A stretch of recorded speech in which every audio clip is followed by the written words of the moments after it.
15 days daily challenge series के अंदर आप सभी का स्वागत है। आज चल रहा है हमारा डे नंबर 10 और आज का जो हमारा चैप्टर है वो है एसी सर्किट। बहुत बच्चे इस चैप्टर को देखकर प्रिपेयर ही नहीं करते हैं।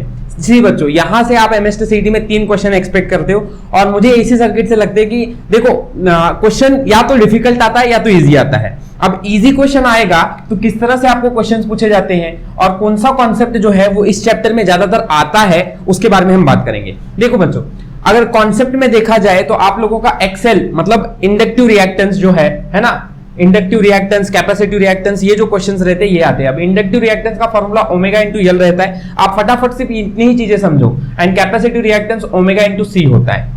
ओमेगा मींस 2 पाई एफ लिख सकते हैं, यस लिख सकते हैं, तो 2 पाई एफ यहां पे लिख देंगे एंड उसके बाद ये दो फॉर्मूलाज हमारे अच्छी तरह से तैयार हो जाते हैं।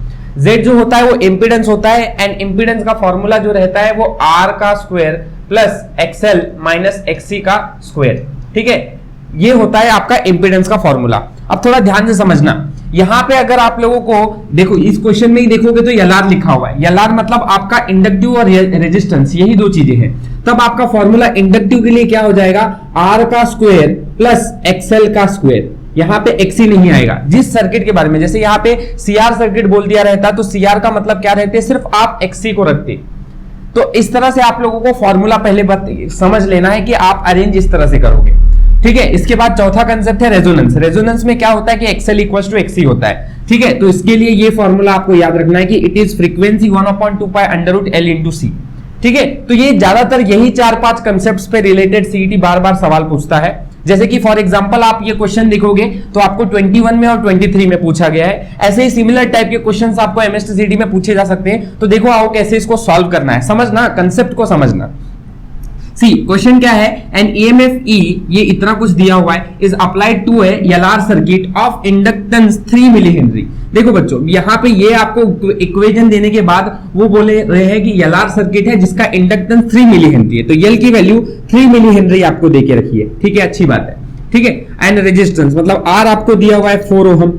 Okay, now the maximum current is, तो बच्चों करंट निकालना है हमें। करंट का formula V is equal to IR पता है ना, तो I इज इक्वल टू क्या हो जाएगा, V डिवाइडेड बाय R। यहां बच्चों जो वोल्टेज है ये आपका E0 से बताया जाता है ना, और जो आपका R है यहां पे वो रहता है इंपीडेंस Z। एक Z जो है वो इंपीडेंस ही है, मतलब एक तरह का रेजिस्टेंस ही है, पर ये तब आता है जब आपका रेजिस्टेंस, इंडक्टेंस एंड कैपेसिटर है ना, ये सब चीजें जब एक साथ आती है तब वो इंपीडेंस बन जा रहा है। तो I का formula E0 divide by Z है, मींस आपको ये दो वैल्यूज आपको पता होनी चाहिए। अब अगर आप इक्वेशन को देखोगे ना बच्चों, तो ये इक्वेशन इससे सीखो।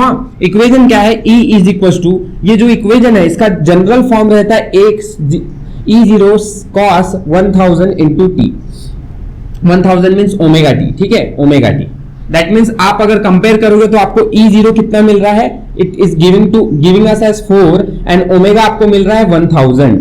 ठीक है, तो ये आपको इस क्वेश्चन के गिवन डेटा से समझ में आया।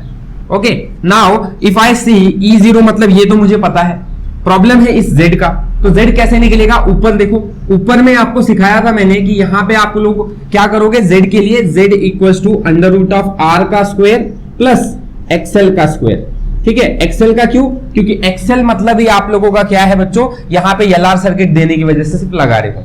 राइट, अब आपका R यस गिवन है लेकिन आपका XL नहीं दिया है, और XL का फॉर्मूला आप जानते हो, XL means omega into L होता है। देखो कंफ्यूज मत होना, हम पहली चीज क्या कर रहे थे, ये निकालने जा रहे थे। दूसरी चीज हमें क्या पता चला, ये Z निकालते समय मुझे ये प्रॉब्लम आ रहा है, तो दूसरी चीज में भी मैं अभी रुक जाऊंगा और दूसरी चीज में XL निकालने के लिए मैं अब यहाँ पे थर्ड स्टेप करता हूं, that is XL is nothing but omega into L। And omega मुझे पता है कितना दिया है, 1000 दिया है। ओके, और मेरे को L कितना दिया है, yes it is 3 milli henry, मतलब 3 into 10 to the power -3। So this and this gets cancel, so XL comes out to be 3 ohm. Right, अब XL जो 3 ओहम आया ना वो इधर रख सकते हैं हम, और जिससे हमारा Z निकल जाएगा। तो अंडर रूट 4 का स्क्वायर है ना इंटू 3 का square, it comes out to be 4 का स्क्वायर 16, 5 का 3 का स्क्वायर 9। तो अंडर रूट 25 मींस Z की वैल्यू आएगी 5 ओहम। राइट, अब 5 ओहम ये आ गया, कुछ नहीं। अब बच्चों ये Z इधर डाल दो, Z इधर डालोगे तो क्या फॉर्मूला इक्वेशन मिलेगा आपको, देखो E is equal to, E कितना है, E0 कितना है 4 divided by 5, it comes out to be 0.8। So C which is 0.8, yes option D correct है।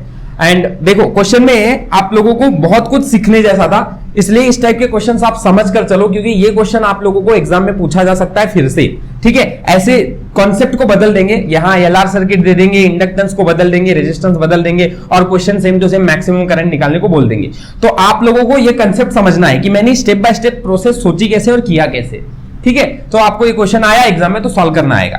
ऐसे ही अगर आप देखोगे तो 2023 में आपका एक्सेल इंडक्टिव रिएक्टेंस दिया था, उन्होंने क्या बोला कि अब आपका इंडक्टेंस जो है वो 2 टाइम्स ऑफ इनिशियल इंडक्टेंस हो गया है ना, इंडक्टिव से, और फ्रीक्वेंसी 2 टाइम्स हो गई है, तो फिर न्यू इंडक्टेंस कितना होगा। अब इसका आंसर आप मुझे कमेंट सेक्शन में दोगे। इसका फॉर्मूला बच्चों आप लोगों के पास, आपको पता है फ्रीक्वेंसी और ये रिलेशन बताने वाला फॉर्मूला कौन सा है, यहां हमारे पास रखा हुआ है। ठीक है, आप सोचो और बताओ मुझे कौन सा आंसर, यहां पे आपका एक्सेल न्यू जो होगा वो कितना होगा। ठीक है, ओके।